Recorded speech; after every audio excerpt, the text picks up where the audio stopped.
Hi, in this episode I will walk you through setting up your cold outreach campaign from scratch to build a predictable B2B lead generation machine. It will be especially helpful for B2B businesses. I will cover creating a target list of your ideal customers, using LinkedIn Sales Navigator, setting up an Apollo campaign, Apollo.io, crafting email messages, minimizing spam rate, LinkedIn automation, examples of great sequences, how to track success, and what numbers to expect. So let's get started. If you work in sales or are the founder of an early stage startup, you will eventually need to set up your outbound sales. The advantage of outbound sales over inbound is that it's more predictable. The fastest form of outbound sales is cold outreach via email and LinkedIn. After you set up your cold outreach automation and find what works, you will know how many interested prospects you will get per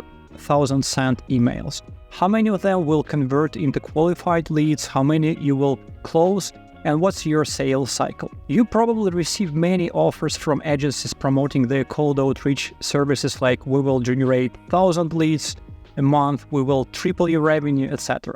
These agencies can be helpful, but only to scale and outsource an existing outreach campaign. I don't recommend using them when starting up. It's the job of the founder or the head of sales to establish this channel, meaning finding the right value proposition, crafting the right messages, and identifying the ideal customer profile for this channel. The quicker you move through this initial stage, the sooner you can outsource this function to either your SDR, sales development representative, or an agency. Outsourcing is vital because it's nearly impossible for one person to handle both lead generation and lead closing. These tasks demand different skill sets and workflows. In mature sales organizations, account executives, also called AE, never search for their own leads. Instead, they focus on building relationships, understanding clients, and closing deals. Meanwhile, the role of an SDR is to run outreach campaigns,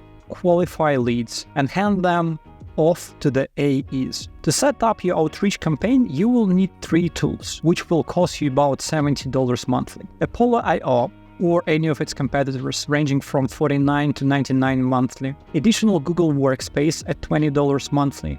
A new website domain, which will cost about $10 annually. Maybe you will need LinkedIn Sales Navigator, but it's optional. I will explain why. First, define your ideal customer. And here, let's use Apollo.io. So you start with creating a list. So here you will see lists. Let's create a new one. Let's call it Past Apollo, for example. Let's open it. And here you will see a lot of different filters. So these filters will help you to find who are your ideal clients. Let's suppose you want to target accountants. So let's start with location. For instance, I want to use United States. What else? I want to target companies from 51 to 100 employees because I don't want to target bigger companies. And job title, let's use accountant. However, instead of focusing on the titles, I recommend targeting specific industries.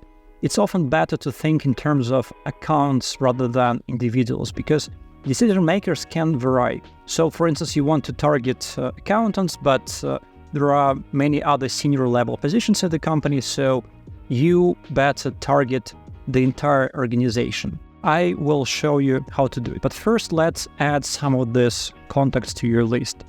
So you select who you want to add to your list.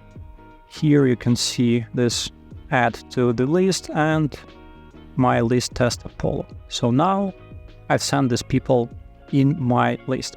For instance, let's say I am interested in this particular company. I will find all employees and I will scroll through them or use different filters to find who are other people I want to add to this list. So same idea, add to the list.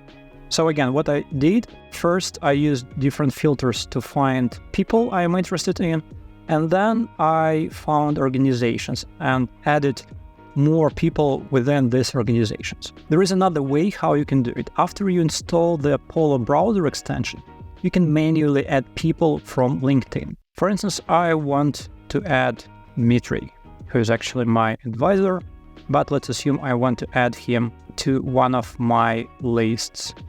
So here I can add him to this test Apollo list right from my LinkedIn. So whenever you see someone who looks like your ideal customer, you can just add this person from your LinkedIn directly to Apollo. By the way, I recommend Dmitry as a great advisor. He helps us a lot at hints. Now let's talk about Sales Navigator. You don't need it because you can use all the Apollo filters and create great lists.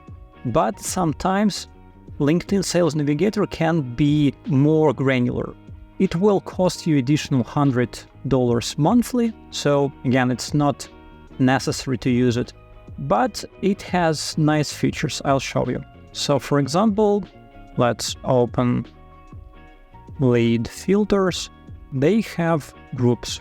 Groups are great because you can target people who follow specific groups on LinkedIn. So for instance, accountant, let's say accountant professionals, accountant Australia, accountant services UK. So you click and you will see a lot of people. This is a good way to target people if you know that they have a particular interest. Another great example why you may need Sales Navigator is that Sales Navigator can use and or functions when you filter your contacts or companies. I'll show you how it works. So I want to target job title. I want to find people who are in accounting and they are also do sales and operations, but they are not CPAs or specialists. This can be very helpful. You can do something like this in Apollo, but in LinkedIn Navigator is just easier. By the way, I will add this line in the description of this video, so you can just copy-paste these filters and use it for your own criteria. Once you created your target list, the next step is to design a sequence. Sequences combine emails with various LinkedIn actions like sending a request, messaging, viewing profile, or liking post. I will show you how to do it. Let's open Apollo. Let's get back to Home, Engage, Sequences, New Sequence. So I will start from scratch. We'll call it Test. Here you can decide when you're going to send your emails and LinkedIn messages. So define your own calendar or use the default one. All right. And let's add a step. So you can see different steps. Some of them are fully automated, like sending emails. Some of them are manual. Some of them are semi-automated, like LinkedIn. I will show you the difference. So let's start with an email. So this email will be sent in 30 minutes after the contact is added. I don't know why I need 30 minutes. I will change it to 1 minute. Oh, no, here, immediately. Continue. So, subject. Just fill it out with some mock-up text. I will get back to text later. I don't need the signature, and I will save it. So, you can set up these touches or actions in any particular order. I am starting with email, but you can start with LinkedIn. So, this was an example with email. Now, I'll show you how to add another touch. Let's say we want to view the person's LinkedIn profile. I will explain later why you may need to do it. So we add another step, LinkedIn, view profile. And it will be 3 minutes after the previous step. All right, so now we have 2 steps. Priority, it doesn't affect anything. Now let's add another one. For instance, you want to send a LinkedIn request. Add a step, LinkedIn connection request. 1 day after the previous step, you can add a note, a subject, the one that will be sent with your request. I don't want signature, or you can add a signature, doesn't matter. You can interact with post, which means you will like the latest post Then you can add another automated email in 2 days, for instance. I will walk you through the best combination later. Now, why do you need these LinkedIn actions? From my experience, 90% of leads come from email replies. But LinkedIn remains important because seeing your face and name can increase the chances of someone recognizing you and opening your email. Basically, it's a trick to make the prospect think, I saw this person somewhere. Also, I'm sorry to say it, but if random people like your posts, 90% chance they're going to sell you something, and they do it through Apollo or another tool like this. Another important thing about LinkedIn actions that took me a while to figure out, they are not fully automated as sending emails, for example. So in this example, after you send the first email, the task to view the profile will be sent to your Apollo extension. I'll show you how it looks. Here I have Apollo extension. You just download it from your browser marketplace. And here, click on the tasks. So you will see the list of tasks. And basically, you will need to click them one by one to do the actions you wanted, like viewing profile. I'll show you. So for instance, let's click this one. So the task was executed. It wasn't linking profile, it was sending request. And by the way, this is the only LinkedIn task that can be more automated. So because you can automatically execute up to 25 requests, so you can send them automatically. With other tasks like sending messages or liking posts, you will basically need to go one by one clicking, which is not ideal, but still I think it's helpful. Now let's talk about emails. Rule number 1, they should be simple, short, and somewhat informal, but not too informal. For example, if you are selling accounting software, your introduction email might be something like this. I will just copy and paste it. It should look like a normal human conversation, not this salesy emails with a lot of text and a lot of bullet points. Also, you will need to replace this name with this dynamic variable. Find name here, first name, the same for the company. Replace it with company name. Here is example how it will look like. So in this case, they'll be somewhat customized. All right, now let's save it. In the next email, try other value propositions, but again, keep the email short and simple. It should resemble a human conversation, not a salesy artificial proposal generated by GPT. You can also use A/B testing here. So for example, you can clone this message and you can use another subject, or you can change something in the body. This is great because you will see which subject generates the higher open rates, and Apollo will just distribute your emails evenly between these two subjects. Also, I recommend adding an opt-out link and your company's address. You can do it here. So right here, you will click, you will add your company's address, and then if you don't want to hear from me again, please unsubscribe here. You will see there'll be a default option. You will just need to change the text. Some people say that adding a link to your email will increase the spam rate, which is true. Email services, they don't like links. However, not having this link might burn some bridges because people will hate it. Nobody likes emails where you can't unsubscribe. Also, they will mark your email as spam more often. Not including your legal address will make your outreach spam, at least in the US. Still, most people don't do it, but I recommend doing this. I think it just looks more legit. So how many emails should you send? I recommend setting not more than 4 emails. I tested it in different ways, so it just doesn't make sense to send more. The last email should have a subject, something like should I stop, should I leave, where you apologize, explaining that it's the last email and you won't bother the recipient anymore. It might seem like a cheesy trick, but this email often generates the most replies. In our case, it actually does. Sometimes people are interested in your offers but are too busy. So when they realize it's the last email and they are interested, they respond. Also, I wanted to share the best performing sequence recommended by my friends from Pioneers Education. Day 1, LinkedIn profile visit, also immediately email number 1. Day 2, like the post. Day 5, email number 2, then LinkedIn request, then email 3, and then on day 12, this apologetic email where you say it's the last one. Guys tried a lot of different sequences and they realized that this one was the best performing one. Now let's talk why you need an extra domain for your cold outreach. Even if you include an opt-out link, some recipients will understandably be upset. People don't like to be bothered, so they might even report your emails, marking them as spam. This could result in your domain being added to spam lists, causing your important work emails to land in your client's spam folders. The best strategy is to purchase several domains that sound similar to your main domain.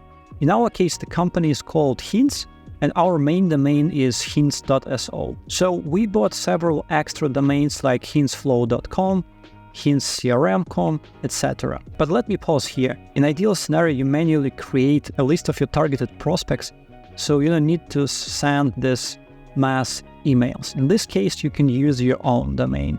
But if you're just starting, you probably will make a lot of mistakes, so it makes sense, play safe, so buy this extra domain. Now let's talk about how to minimize your spam rate. If you send dozens of emails daily from a new domain, Google might block you very quickly, because it will look like abnormal user behavior. Before launching your campaign, you need to warm up your email. This means you should gradually send and receive emails from this domain. Start with a few emails daily and incrementally increase it to 30-40 emails daily. Fortunately, there are free tools available for this warm-up process. They just do it for you and completely automate the process. Apollo offers a built-in warm-up feature as well. You just define your rules, let's say starting from 1 email, and then in 20 days you want to stop at 30 emails, and they just automate this process. If you are watching this video and want to start your cold outreach, the first step is to buy a new domain, set up a new email, and begin the warm-up process. It takes from 2 to 4 weeks to warm up your domain. Even when it's ready, it still can be blocked by Google if you send too many emails. In Apollo, you can set sending limits for each email. I'll show you how to do it. So in your settings, click Manage Mailboxes, and here, Daily Limit. You can just change it to any number. I suggest starting with 30 emails daily and then increasing to 50 after a week or 2. I don't recommend exceeding 50, as this might compromise your domain. To expand your campaign, simply purchase more domains. One Apollo account can be linked to up to 10 domains, which means up to 500 emails can be sent daily. Now let's talk about analytics. In Apollo, you can open individual sequence to access the statistics. Let's open this sequence. Here, let's open emails, and you can see how many emails were delivered, opened, replied, interested, bounced, spam blocked. Also, you can find your aggregated stats in nice dashboards right here. So you get back to your sequences and click Analytics. So here you will see a lot of different dashboards. Let's open this one. So basically you can play with these numbers to see what's going on there. Unfortunately, Apollo counts out of office notifications as replies, which can distort your statistics. I suggest manually sorting through replies and removing any that are out of office notifications or requests to stop communication. You can do it manually, and it took me a lot to figure out how it works. So here you open your replies, you click here, and you can click right here, unmark as reply. Another not obvious piece of advice, you need to mark replies as interested by yourself. So this one is already marked, but if it's not, you will see just mark as interested, and it will be also in this folder. It's not necessary, but not all good replies eventually mean that the prospect will be interested. I mark interested only replies that become real leads. Now you know everything to start building your B2B cold outreach campaigns. I want to share what to expect next. So from my experience, you will need 2 to 3 months until it starts working. You will need to play with messages and targeting a lot before you find the sequence that works. So the best strategy is to keep adding more and more different sequences with completely different messages and targeting. The more you launch, the higher the chance to find what works. What does it mean that it works? It means your open rate is about 30% or more, and your response rate after you cleaned your replies, removing all out of office, is more than 1%. So this is your lower threshold. Then you can start optimizing the sequence, improving its conversion rates. For those who want to learn more about cold outreach, I recommend reading Aaron Ross' book, Predictable Revenue. It's a great book. It has even more great pieces of advice. Now let me show you another cool trick I personally use. If you want to be disciplined with your outreach, you need to use CRM to track all conversations and use CRM tasks to schedule calls and follow-ups. Otherwise, things easily slip through your fingers. Updating CRM steals a lot of energy. This is our turf. This is what we do at Hints. We automate the CRM updating. So basically, it's a legit product placement right now. So I use Hints, our tool, to update our HubSpot CRM from WhatsApp. Let's imagine someone is interested. Let's assume this person replied. And right now I'm focused on Apollo, so I don't want to reply right away. I want to finish all my Apollo tasks, and then I need to talk to this person.